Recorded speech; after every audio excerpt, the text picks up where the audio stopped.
وَلَوْ شَاءَ اللَّهُ مَا أَشْرَكُوا، اگر اللہ ہی چاہتا تو یہ شرک نہ کرتے۔ بڑی کانٹے کی بات بڑی صحیح جگہ پہ آئی ہے کہ کھول کھول کے اللہ تعالیٰ آیات بیان کر رہا ہے، کسی کو یہ دماغ میں آ سکتا ہے، اس کے باوجود اکثریت بات نہیں مان رہی ہے، تو لگتا ہے کوئی اللہ کا زور ہی نہیں چل رہا بندوں کے اوپر۔ وہ اللہ تعالیٰ فرما رہا ہے کہ اگر اللہ چاہتا نا کہ یہ ہدایت قبول کریں تو اللہ نے لا تعداد ہمارے اعتبار سے تو کروڑوں اربوں فرشتے پیدا کیے جن کو بلٹ ان جسے کہتے ہیں نا بائی ڈیفالٹ اللہ تعالیٰ نے ان کو لیے ہدایت سیٹ کر دی ہے، وہ تو نافرمانی نہیں کرتے۔ اگر اسی طرح کی مخلوق انسان بھی اللہ نے بنانی ہوتی تو اللہ تعالیٰ سب کو ہدایت دے دیتا، آنے واحد میں لوگ ابو بکر عمر عثمان و علی بن جاتے رضی اللہ عنہم اجمعین۔ وما جعلناک علیہم حفیظا، اور ہم نے آپ کو ان پر نگہبان نہیں بنایا۔ اب یہ بات پھر دوبارہ ریپیٹ ہوگی، یہ اس کی تکلیف، اس کی انٹینسٹی اس وقت آپ کو سمجھ آئے گی جب آپ کے پس منظر میں ہو کہ ایک شخص اکیلا 13 سال سے دعوت توحید پیش کر رہا ہے، تکلیف اٹھا رہا ہے، اس کے باوجود صرف 125 بندے مسلمان ہوئے ہیں۔ وہ شخص کس کرب سے گزر رہا ہے، وہ اپنی ایفرٹ پھر بھی پٹ کر رہا ہے کہ کسی طریقے سے لوگ جہنم سے بچ جائیں۔ جو بخاری مسلم میں حدیث ہے کہ تمہاری مثال پتنگوں کی سی ہے، تم آگ پہ گرتے ہو اور میں تمہارے کمر بند سے پکڑ پکڑ کے تمہیں جنت کی طرف لے کے آتا ہوں، اس جہنم کی آگ سے بچاتا ہوں۔ اب اس چیز کی وجہ سے نبی علیہ السلام نے اس دعوت حق کو اپنے اوپر اتنا حاوی کر لیا تھا۔ بعض اوقات آپ کو ظاہر ایک شریف انسان کو بعض اوقات یہ بھی خیال آ جاتا ہے کہ یار شاید میری بات سمجھانے میں کوئی خامی رہ گئی ہو تو میں ایک ٹرائی اور کر کے دیکھ لوں، اور پھر اللہ نے جب مجھے یہ کام سپرد کیا تو میں اس کا اچھا رزلٹ نکال کے بتاؤں۔ تو اس پہ اللہ تعالیٰ فرما رہا ہے کہ آپ نے ٹینشن نہیں لینی، کوئی قبول کرتا ہے کرے، نہیں کرتا آپ نگہبان نہیں ہیں۔ لیکن پیغمبر کس طرح نہ ایسے کرے، اس کی نیچر ہی اللہ نے ایسے بنائی ہے۔ اسے تو پتا ہے جہنم کا عذاب کیا ہے، اسے تو پتا ہے کہ آخرت کی اکاؤنٹیبلٹی کیا ہے، اسے تو پتا ہے کہ جنت کی نعمتیں کیا ہیں۔ جو اپنی آنکھوں سے سب کچھ جسے اللہ نے دکھا دیا ہو، وہ انسان بھی ہو، انسان بہرحال انسان ہوتا ہے، اس کے احساسات ہوتے ہیں۔ اب دیکھیں سورہ طٰہٰ میں ہے طٰہٰ ما انزلنا علیک القرآن لتشقی الا تذکرۃ لمن یخشی۔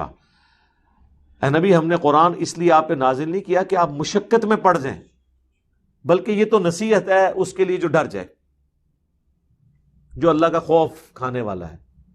پھر سورۃ البقرہ میں ہم آپ سے نہیں پوچھیں گے دوستیوں سے متعلق، یعنی آپ کو ہم نے ٹارگٹ دیا تھا اتنے بندے جنت میں جانے چاہیے تھے، گئے تو اتنے ہیں، زیادہ تر دوزخ میں چلے گئے۔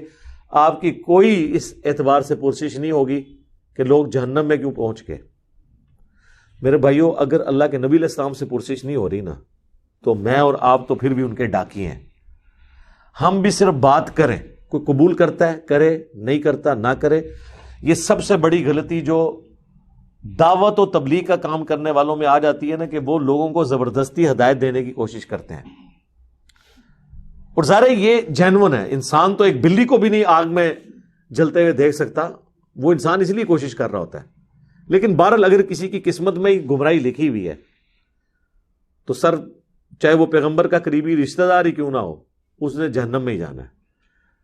اور جس کی قسمت میں ہدایت لکھی ہوئی ہے، چاہے وہ دور دراز کا ایک حبشی غلام عمار ابن یاسر یا بلال حبشی کیوں نہ ہو یا سلمان فارسی کیوں نہ ہو، وہ ہدایت پہ آ جائے گا۔ یعنی قسمت سے مراد میں وہ والی قسمت نہیں جو لوگ کہتے ہیں پہلے ہی لکھا ہوا ہے، نہیں، مراد یہ کہ جو بندہ حق قبول کرنے والا ہے۔ والذین جاہدوا فینا لنہدینہم سبلنا، جو لوگ ہماری راہ میں کوشش کریں گے ہم انہیں اپنی راہیں دکھا دیں گے۔ تو آپ نے نا اعراض کرنا ہے، اپنا ٹائم ان کے اوپر نہیں کرنا کہ آپ غم کر کے بیٹھ جائیں اور ٹھیک ہے یہ بات قبول نہیں کر رہے، آپ دوسرے کے سامنے بات رکھیں۔ اور دیکھیں دعوت قبول کی اہل مدینہ نے، نبی علیہ السلام کو آلٹرنیٹو ایک آپ سمجھ لیں دار ارکم یا اکیڈمی یا آلٹرنیٹو بیس پرووائڈ کی ہے مدینہ کے لوگوں نے۔ جو بیعت عقبہ ثانیہ ہوئی، دوسرے والی بیعت، جس میں آ کے اوس اور خزرج آپ کو لے گئے، باقاعدہ معاہدہ ہوا بنو ہاشم کے ساتھ قبائلی سسٹم میں۔ حضرت عباس اس وقت مسلمان نہیں ہوئے تھے، کافر تھے، لیکن چچا تو تھے حضور کے، پشت پہ تو کھڑے ہوئے تھے۔ ان کے ساتھ باقاعدہ معاہدہ ہوا کہ بھئی تم میرا بھتیجا لے کے جا رہے ہو، اس گارنٹی کے اوپر میرے ساتھ ریٹرن میں ایگریمنٹ کرو کہ کوئی لاس نہیں انہیں پہنچاؤ گے. اور دیکھیں بس مدینہ جانے کی دیر تھی تو ایسے اللہ تعالیٰ نے اس دعوت کو عروج دیا ہے کہ 13 سال میں 125 بندے مسلمان ہیں، اگلے 13 سال کے اندر رومن اور پرشین امپائر بھی گر گئی ہے. کتنی بڑی کامیابی ہے. وہ تھریش ہولڈ پوائنٹ اچیو ہو گیا. یہ انسان کو نہیں پتا ہوتا کہ اس کی زندگی کی دعوت کی کامیابی کا تھریش ہولڈ پوائنٹ کس وقت آئے گا. اللہ تعالیٰ تو دیکھ رہا ہوتا ہے نا. اس لیے آپ کا کام ہے محنت کرتے جائیں کرتے جائیں کرتے جائیں. اور بعض اوقات تو انسان کے ساتھ وہ کچھ ہو جاتا ہے جو کہ اس نے سوچا بھی نہیں ہوتا. مثلا ہم اپنی دعوت کے بارے میں تو ہم نے کوئی ٹارگٹ بھی نہیں تھا کہ کیا ہونا ہے، اس میں سے کیا نکلنا ہے. اب اتنا کچھ نکلا ہے کہ ہم اس کو سنبھال نہیں پا رہے کہ یار کیا کریں. یہ تو مطلب یہ اللہ ہی سنبھالنے والا ہے، پہلے بھی اللہ نے سنبھالا ہے. آپ دیکھیں میں جب بھی ممبر پہ چڑھتا ہوں لا حول ولا قوت الا باللہ، یہ میں نے جس کو کہتے ہیں نا وہ اللہ تعالیٰ کی صفت جو ہے نا یہ ہر چیز کو کنٹرول کرنے کی، میں نے بس وہ ایک ہی بات پکڑ لی ہوئی ہے.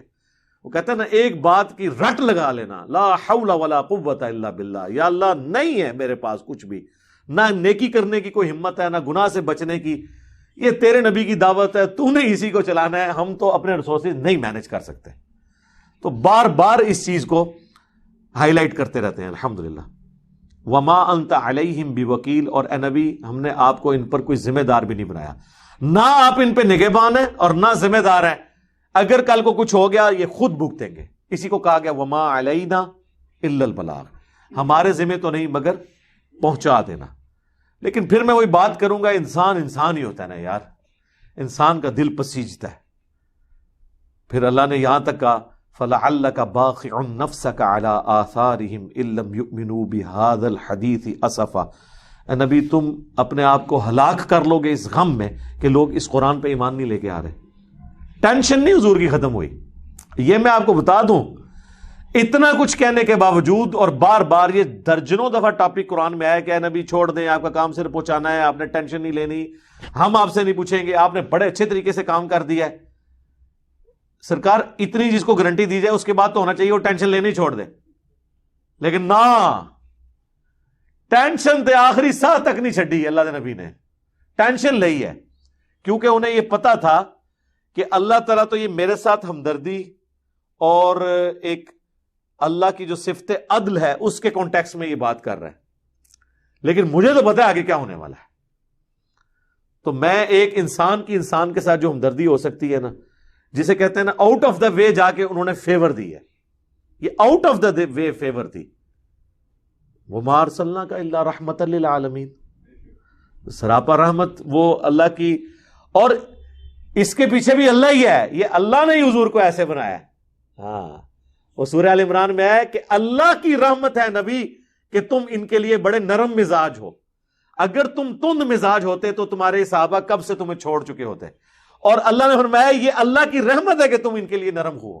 وہ رحمت کا تقاضا بھی اللہ نے، یعنی وہ جو قوالی ہے نا گھورک دھندے والی، وہ ساری بھی غلط نہیں ہے، یہ اس کا پورشن بڑا زبردست ہے کہ اللہ تبارک و تعالی یعنی خود حالات و واقعات پیدا کرتا ہے. ابراہیم کو اپنے بیٹے کی مقتل گاہ تک لے کے آیا ہے، اینڈ پہ جا کے چھوڑ کے فدیہ بھی کر دیا، لیکن ایک بار جڑا نا جنہوں کہتے ہیں نا سا کڑا دیتا ہے، اینڈ پہ جا کے وہ بھی کر دیا. اور امام حسین علیہ السلام کو کربلا تک لے آئے. یہ اللہ کے کام ہے.